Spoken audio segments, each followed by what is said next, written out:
Our scripture today is going to come from St. John, the 11th chapter, the first verse, and the 40 through the 41st verse. And it reads as follows. Now, a man named Lazarus was sick. He was from Bethany, the village of Mary and her sister Martha. This Mary, whose brother Lazarus now lay sick, was the same one who opened perfume on the Lord and poured perfume on the Lord and wiped his feet with her hair. Then the 40th verse says, so he took away the stone. No, 40th verse, then Jesus said, did I not tell you that if you believe, you would see the glory of God? So they took away the stone. Then Jesus looked up and said, Father, I thank you that you have heard me. I knew that you always hear me, but I said this for the benefit of the people standing there, that they may believe that you sent me. When he had said this, Jesus called in a loud voice, Lazarus, come forth.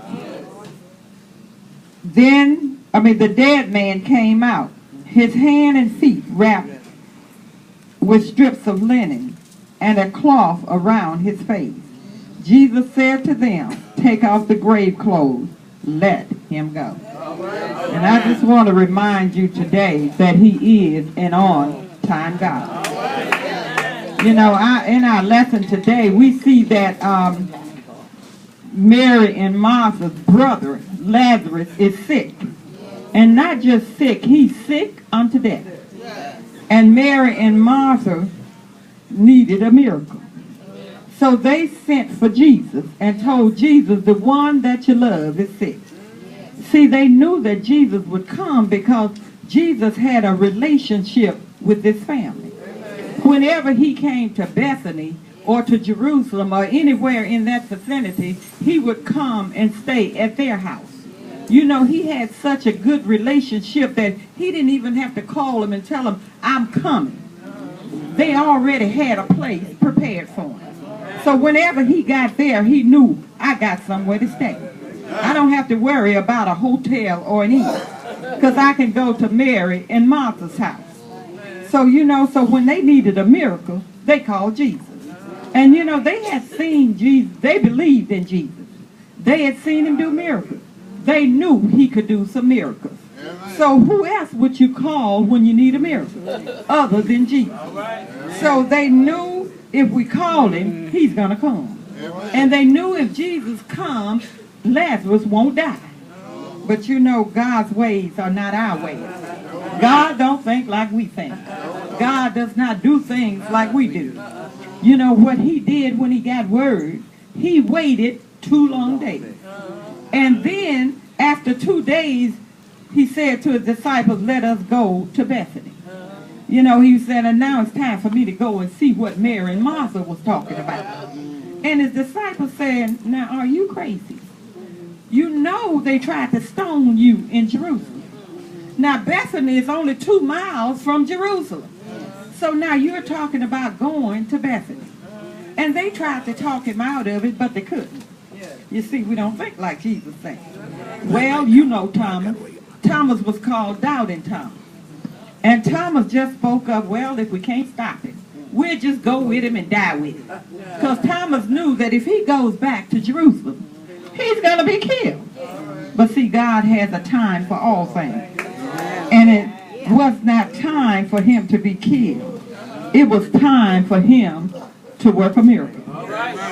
So when we are going through trials and tribulations, don't hesitate to call Jesus. Jesus, we don't have to face our trials and tribulations alone. And just because we're going through trials and tribulation and we find ourselves in a bad place, don't worry about it. Yes, folks around you are going to say, well, they must have done something. They've sinned some kind of way. Otherwise, these bad things wouldn't be happening to them. Well, bad things don't always happen because we sin or because we are sinners. Sometimes things happen so that the glory of God can be manifested. So that was this case. Because Romans 8:28 tells us, and we know that all things work together for the good of them that love the Lord, who are the called according to his purpose. So don't let people get you down when you're going through trials and tribulations. When trouble come into your life and you don't know what to do you complain? When trouble comes into your life that you can't handle, do you blame God? Or do you see this as an opportunity for God to honor him, for you to honor God, or for God to be glorified? Jesus loved Lazarus. Jesus loved this family. He knew their pain. When Mary and Martha sent word that my brother is sick and very sick, Jesus knew their pain. But he did not respond right away. He waited, and he had his reasons for waiting. God don't think like we think. Doesn't do things the way we do them. So he stayed there. He delayed for a reason. Because, there was a lot of people standing around. A lot of people that did not believe. A lot of people that needed to see the glory of God. So 2 days later, then he says to his disciples, I'm ready to go to Bethany. And they were saying, well, it's probably too late now. Just like some of us. We always think, well, I asked God for this prayer last year, and he hasn't answered yet. Well, it's probably too late. Well, God knows what you need, when you need it, and he knows what time to give it to you. Well, they said, and he tried to explain to them, Lazarus is not dead, he's just asleep. Well, then his disciples said, well, if he's asleep, then he's okay. When he wake up, he should feel okay and be well rested.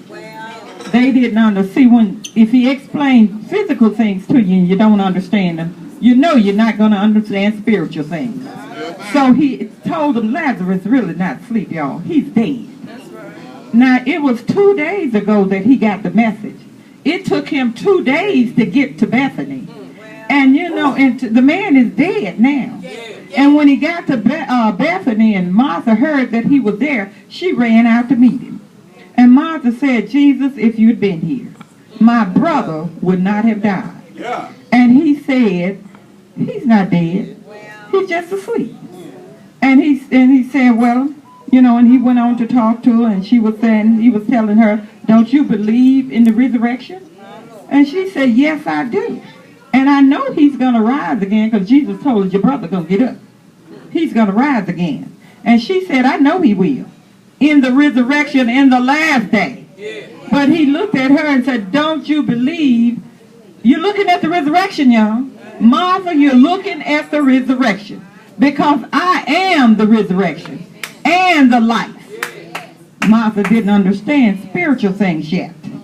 So Martha went back and whispered to her sister Mary and told him that Jesus was asking about her. And Mary got up and ran to meet him. And when she got up, the Jews that had come to mourn with her, because back in the day, if you had a loved one that died, everybody came to mourn with you. There were people you could just pay to be mourners. That was their job, to mourn with you. So there was a lot of Jews there mourning with her. When she got up to go out, they said, well, she must be going to the grave site so she could grieve there and cry there. So they got up and went with her. And they were still crying. And she fell down at Jesus' feet and said, if you had been here, my brother would not have died. Jesus had to explain the whole thing to her all over again. I'm the resurrection and the life. And your brother is going to rise again. Well, we don't always understand what he's trying to tell us. But I'm just here today to tell you that he's an on-time God. I don't know. We may not know people that's physically dead that has been resurrected. But we know some spiritually dead folks that's been resurrected. You see, I was spiritually dead once upon a time. But the Lord came and resurrected me. Now I understand his word. There are things that happen to me and in my life that I have no understanding of. but I do lean and depend on Jesus. I trust in him with all my whole heart, mind, and soul. Even though I don't understand it, I believe it. Even though I don't feel it, I trust it. Because we don't go on feelings, y'all. And it's okay to have feelings. It's okay to express yourself. Jesus had feelings. So he went on to tell Mary that what was going to happen. And then he said, take me to where you lay. Well, Mary was crying, y'all. And guess what? Jesus cried with her. It's okay to be sad sometimes. Because there are things that happen in our lives that make us sad. Jesus cried, y'all, because one reason he cried because he loved Mary and Martha. And they were sad and hurting. So it hurt him to see them hurting. Plus he loved Lazarus. Then he saw all of these unbelieving faces standing around. So Jesus cried for not just one thing, but for many things. He showed compassion, y'all. So it's okay for us to show our feelings. He showed indignation. It's okay for us to show our feelings. He showed sorrow. It's okay for us to show our feelings. He even showed frustration. You know how you get so fed up, I done explained this to you 100 times and you still don't understand? It's frustrating. Well, we frustrate Jesus sometimes. And they frustrated him looking in all these unbelieving faces. Jesus was frustrated. So it's okay to show feelings. He showed his emotion. So when we get emotional, don't let people, just because people see you crying, they don't understand all the time. And folks think if I see you crying, I want you to stop.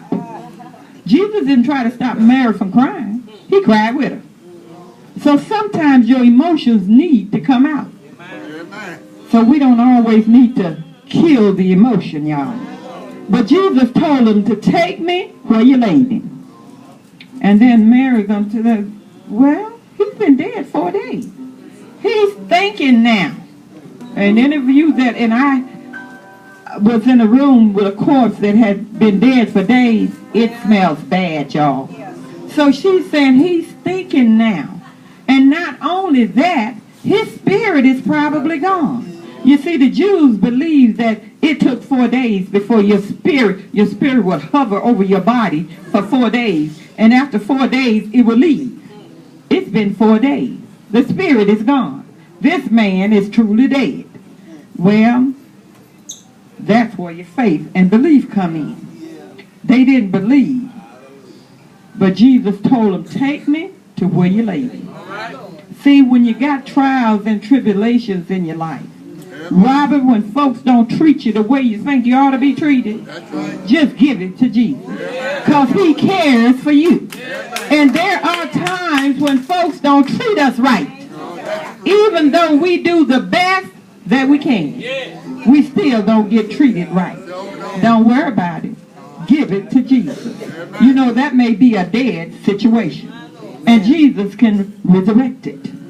You know, sometimes people treat us bad because they don't understand. They don't truly have the love of Jesus in it. Mother Mitchell, when folks treat you bad, just keep on smiling. And let them see the love of God in you. And guess what? God will resurrect that situation. So when they took Jesus to the cemetery, and they had a stone, you know, their cemeteries was a cave. And they would, 3 or 4 people sometimes would be buried in that cave. And they would put a stone over it. Well, if Jesus had just stood there and said, come forth, we know all the people in that tomb would have come out. And possibly all the dead around would have got up. But he said, Lazarus, come forth. And you know what? Jesus didn't need for Lazarus to be resurrected because